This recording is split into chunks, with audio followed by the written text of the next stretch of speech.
Assalamualaikum warahmatullahi wabarakatuh. Baiklah, kami dari kelompok 2 akan mempresentasikan hasil diskusi kelompok kami. Saya sendiri, Yuli Oktavia, sebagai moderator sekaligus pemateri kedua. Reza Devitriana sebagai pemateri pertama. Sifra Aprilia Khairunisa sebagai pemateri ketiga. Sisi Fadila sebagai pemateri keempat. Untuk mempersingkat waktu, kita persilakan kepada pemateri pertama. Ini saya akan menjelaskan sebagian masalah dalam penelitian, di mana salah satu langkah yang paling penting dalam peneliti ini adalah penentuan permasalahan, di mana di sini pada sesuatu yang dipermasalahkan sehingga dibedakan dengan permasalahan atau disebut sebagai subjek. Nah, di sini tahap sebagai peneliti itu ada dua, yaitu dalam penelitian kuantitatif dan kualitatif, di mana di kuantitatif dipecahkan melalui penelitian yang jelas. Yang kedua, di sini penelitian kualitatif dibawa oleh peneliti masih remang-remang. Nah, di sini ada peneliti pemula yang seringkali mengalami kesulitan menentukan permasalahan yang baik. Yang pertama yaitu menjadi permasalahan dalam penelitiannya, topik atau judul yang dipilih. Yang kedua ada pemecahan permasalahan. Yang ketiga ada permasalahan yang dipilih. Yang keempat ada mengundang rancangan. Yang kelima dapat diselesaikan dalam waktu yang kompleks. Yang keenam ada tidak bertentangan dengan moral. Nah, di sini kemudian dapat menjadi kendala untuk memperoleh masalahnya, yaitu diperoleh antara lain yang pertama ada pengamatan terhadap kegiatan manusia, yang kedua ada bacaan-bacaan, yang ketiga ada analisa, yang kelima ada ulangan studi dan cabang studi, yang keenam ada pengetahuan dan catatan, yang ketujuh ada bidang spesialisasi pembelajaran, yang kedelapan ada pengamatan terhadap alam sekeliling, dan yang kesembilan ada diskusi-diskusi dalam ilmiah. Sekian dari saya kembalikan kepada pemateri kedua. Latar belakang masalah. Latar belakang masalah adalah deskripsi singkat penelitian tentang objek penelitian yang dimuat. Ada beberapa poin yang dimuat dalam suatu objek penelitian. Pertama yaitu penalaran pentingnya pemahaman masalah atau alasan yang mendorong pemilihan masalah tersebut. Yang kedua, komentar mengenai tulisan yang dibahas. Ketiga, manfaat praktis hasil pembahasan dalam skripsi. Yang keempat, perumusan masalah pokok yang telah dibahas secara jelas dan eksplisit dalam bentuk pernyataan atau pertanyaan yang dapat mengembangkan perhatian pembaca.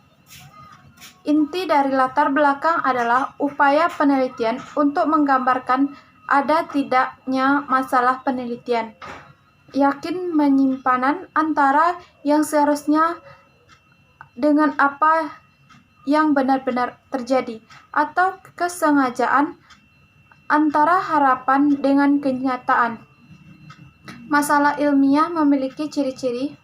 Masalah harus fleksibel, artinya masalah tersebut harus dapat dicarikan jawabannya melalui sumber-sumber yang jelas, yang tidak menghabiskan waktu, dana, serta tenaga. Masalah harus jelas, semua orang memberikan persepsi yang sama. Masalah ada ruang atau waktu tertentu. Harus signifikan, artinya masalah yang diberikan harus memberikan distribusi kepada pengembangan ilmu dan pemecahan masalah kehidupan manusia.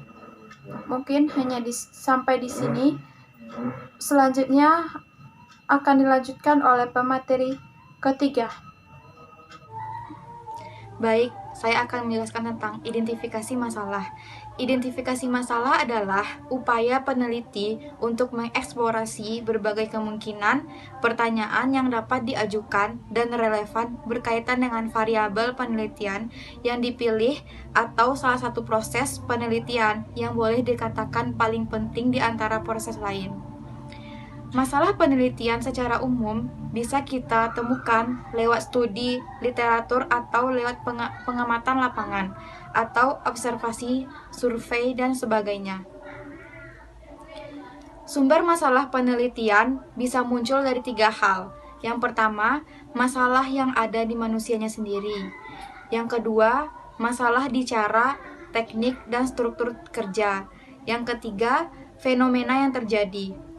Adapun masalah penelitian biasanya berdasarkan beberapa parameter di bawah ini. Yang pertama, menarik. Yang kedua, bermanfaat. Yang ketiga, dapat diuji atau diukur. Yang keempat, dapat dilaksanakan. Yang kelima, merupakan masalah yang penting. Yang keenam, tidak melanggar etika. Selanjutnya akan dilanjutkan oleh pemateri keempat. Saya akan melanjutkannya, yaitu tentang rumusan masalah. Rumusan masalah adalah pertanyaan penelitian yang disusun berdasarkan masalah yang harus dicari jawabannya melalui pengumpulan data. Atau juga rumusan masalah adalah pertanyaan penelitian yang disusun berdasarkan masalah yang harus dicari jawabannya melalui pengumpulan data. Perumusan masalah dalam penelitian disebut dengan research problem atau dikenal juga dengan istilah pertanyaan penelitian yang digunakan untuk menjadi panduan dalam menyusun instrumen penelitian. Selanjutnya yaitu ada beberapa persyaratan dalam menyusun research problem. Yang pertama yaitu pertanyaan harus sesuai dengan metode penelitian yang digunakan. Yang kedua yaitu pertanyaan harus layak dan dapat diteliti sebagai upaya untuk mencari jawaban atau solusi. Yang ketiga yaitu jawaban bersifat critical incidence, artinya dapat memberi kontribusi bagi pengembangan ilmu, minimal bagi peneliti. Yang keempat yaitu bisa diukur, bersifat konseptual, sehingga dapat diukur dan mudah dilaksanakan. Selanjutnya yaitu berdasarkan level of explanation suatu gejala, maka secara umum terdapat 3 bentuk rumusan masalah.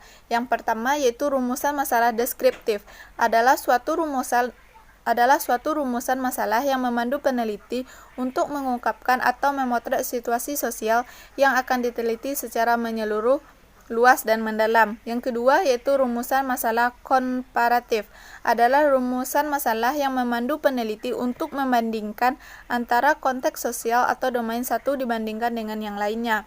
Yang ketiga yaitu rumusan masalah asosiatif atau hubungan. Rumusan masalah asosiatif atau hubungan adalah rumusan masalah yang memandu peneliti untuk mengkonstruksi hubungan antara situasi sosial dan atau domain satu dengan yang lainnya. Dalam penelitian kuantitatif, ketiga rumusan masalah yang terkait dengan variabel penelitian, sehingga rumusan masalah peneliti sangat spesifik dan akan digunakan sebagai panduan bagi peneliti untuk menentukan landasan teori, hipotesis, instrumen, dan teknik analisis data. Dalam penelitian kualitatif, rumusan masalah yang merupakan fokus peneliti bersifat sementara akan berkembang setelah peneliti masuk ke lapangan atau situasi tertentu. Namun demikian, setiap peneliti, baik peneliti kuantitatif atau kualitatif, harus membuat rumusan masalah. Pertanyaan penelitian kualitatif dirumuskan dengan maksud untuk memahami gejala yang kompleks dalam kaitannya dengan aspek-aspek lain. Peneliti yang menggunakan pendekatan kualitatif pada tahap awal penelitiannya kemungkinan belum memiliki gambaran yang jelas tentang aspek-aspek masalah yang akan ditelitinya. Sekian dari saya kembalikan kepada moderator. Sekian presentasi dari kelompok kami. Jika ada yang ingin memberikan kritik, saran, serta pertanyaan, dipersilakan.